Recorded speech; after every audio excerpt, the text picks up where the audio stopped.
Let's see. So we're going to start with Luke in St. Louis. Hello, are you there? Hello. Hey, Luke. Thanks Hi, for holding. how are you? Hello, Russell. Hey, Tracy. Hey. Hi. How's it going today? Okay. What's on your mind? Well, I just wanted to share a story with you and see what you think. I guess for an intro, I'm a pastor's son, so I've always been in the Church of God, and something happened to me about 8 years ago, and I really have no explanation for it, but what the situation was, I was living in a small 2-bedroom house in North St. Louis, and this was the summer of 2008, I believe. It was June or July, and I remember it was 7 a.m. in the morning, and I never get up early, so I was asleep. And the next thing I remember was just this huge pounding on the door, like bang, like somebody was kicking this door as hard as they could. Mm-hmm. And so I wake up and I'm just thinking, what's going on? At first I thought it was my dad because he lived there in the next room, but then I remembered my dad wasn't there. And so now I'm really starting to freak out because I have no idea who's on the other side of this door. And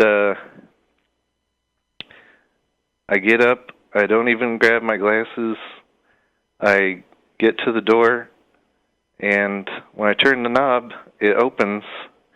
There was no lock on the door, and lucky for me, it was just a teenage kid robbing the house, and he ran off. Okay. And my immediate thought wasn't, hey, there must have been an angel holding this door shut. But then, after I got to thinking about it, he got in my dad's room and stole some stuff. My dad had the same kind of door with the same knob on it, and he went right in there. So whenever he got to my room, he could not get in there no matter what. He was kicking that so hard that it should have busted the door down, but I just never could explain how that managed to happen. So well, wait, let him finish. Okay. Where this goes. I thought we were wrapping up that one. Well, no, I mean, is there more? I want to know, like, the kid was, I guess, caught and they questioned him? The person who robbed the house, was he questioned? We called the police. Okay. And the police brought over some photos of different people in the neighborhood that matched the description. And I remember he was wearing a baseball cap, and he had short hair, so they showed me about 6 people they thought it might be in the area, and I chose the one that looked the most like him, but since I didn't have my glasses on, I didn't get a perfect look at him. Sure, I understand. Okay. And they had some dogs sniff around, and I don't know. They had a suspect, but then a guy said that he had an alibi for that time. And okay. I don't know if they ever caught him, but if he would have gotten in my room while I was asleep, he could have killed me. So you're saying that the suspect was, there was never anybody prosecuted for this crime? No. There was never anybody identified. So we don't really know why he was kicking your door. Well, we know that he stole some stuff out of my dad's room. Yes, we do know that, but you don't know why something hit your door. You're assuming that somebody was kicking your door as an attempt to get in, that they couldn't open the door, but we don't really have a statement from the person as to verify that that's what hit your door or why, correct? Oh, well, it sounded like he was kicking it. So okay, so you've got somebody kicking a door, but we don't know why. Right. Okay. That seems like a pretty dumb behavior for somebody who's robbing the house. He could be vandalizing it as well. I don't know. I mean, it's like, I have no idea. This is a teenager. But he didn't get caught, so I guess what I'm saying is you heard something outside of your door that you assume was someone kicking the door, and you assume it was someone trying to get in, but we really don't have the person to to ask if that's really what was going on with your door. I don't think that's an unreasonable assumption. I didn't say it was an unreasonable assumption. I want to get back to the part where you seem to imply that you thought an angel held your door closed. Well, I understand why he thinks that. If someone's trying to get in and the door has no lock and the door opens easily and it's the same door. The angel didn't stop the house from getting robbed, and he didn't stop the dad from... Okay, so we say... What was this angel... What was his game plan is what I'm wondering. If he was going to hold the door closed, wouldn't he hold the door to your house closed in the first place so you don't get robbed? Oh, no, that's not what happened. The robber came into the basement and busted the window to get in there. Well, maybe the angel could have reinforced the window somehow. We did do that afterwards. We put bars on the windows. But do you understand what Russell is asking? I mean, this isn't very good help. It's not good angeling. Yeah. It's like kind of lazy angeling.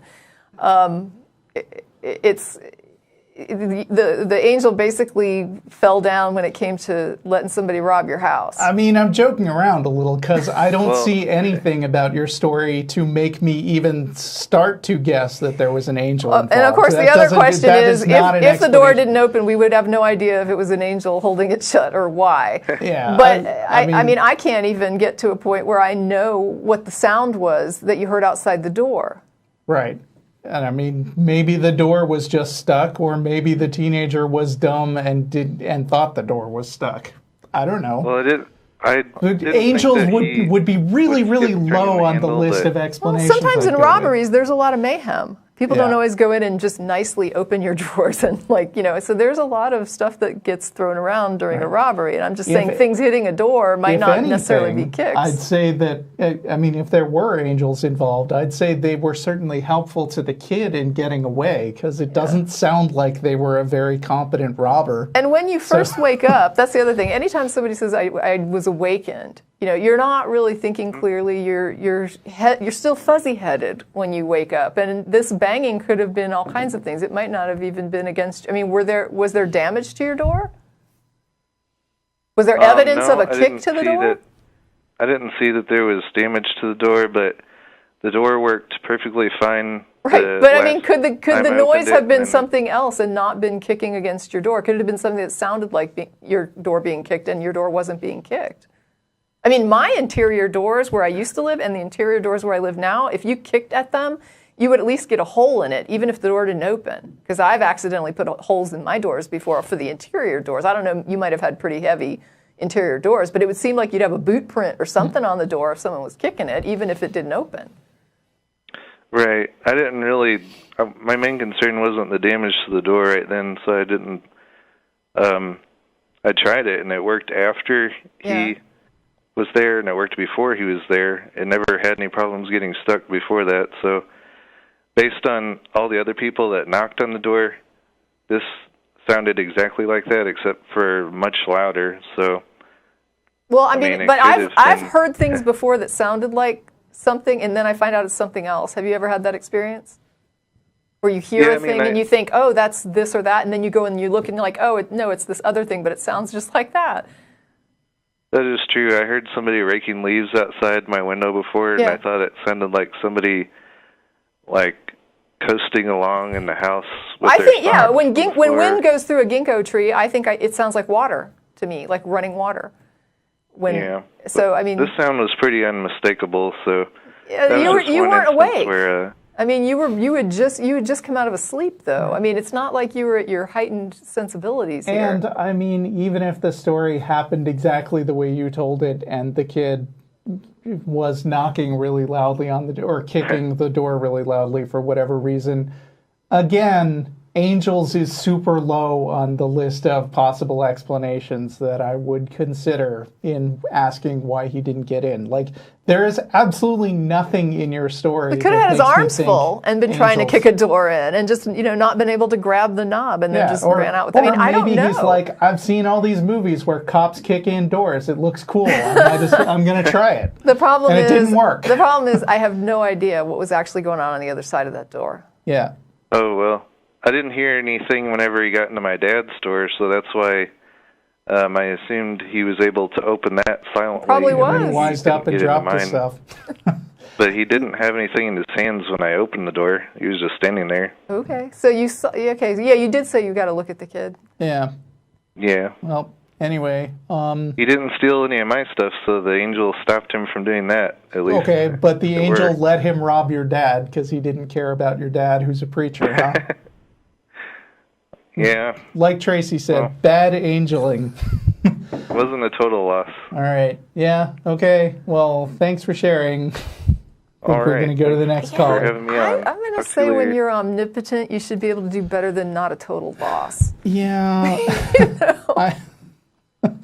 It should be just raging victory every time. Right. Well, I don't know. People believe what they want to believe.